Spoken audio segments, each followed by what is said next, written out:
পাবনার ঈশ্বরদী অঞ্চলে সাম্প্রতিক সহিংসতা ও রাজনৈতিক উত্তেজনার কেন্দ্রে উঠে এসেছেন বিএনপির বহিষ্কৃত নেতা জাকারিয়া পিন্টু। তার অতীত, বর্তমান অবস্থান এবং সাম্প্রতিক বক্তব্য সব মিলিয়ে বিষয়টি এখন রাজনৈতিক, আইনি এবং সামাজিকভাবে উত্তপ্ত আলোচনার সৃষ্টি করেছে।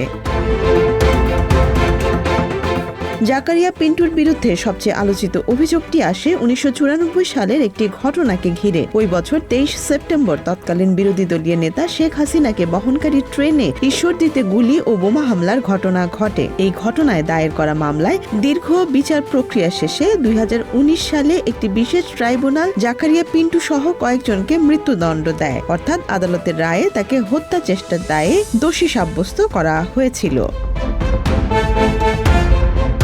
তবে ওই রায়ের পর জাকারিয়া পিন্টু পলাতক ছিলেন। প্রায় 3 বছর আত্মগোপনে থাকার পর 2022 সালের জুন মাসে কক্সবাজারের টেকনাফ এলাকা থেকে তাকে গ্রেফতার করে র্যাব। এরপর তাকে আইনি প্রক্রিয়ায় কারাগারে পাঠানো হয়। রাজনৈতিক পট পরিবর্তনের প্রেক্ষাপটে শেখ হাসিনা ক্ষমতাচ্যুত হওয়ার পর 2026 সালের 10 ফেব্রুয়ারি তিনি কারাগার থেকে মুক্তি পান। মুক্তির পর তিনি দাবি করেন মামলাটি রাজনৈতিক উদ্দেশ্য প্রণোদিত এবং ফরমায়েশি রায়ের ফল।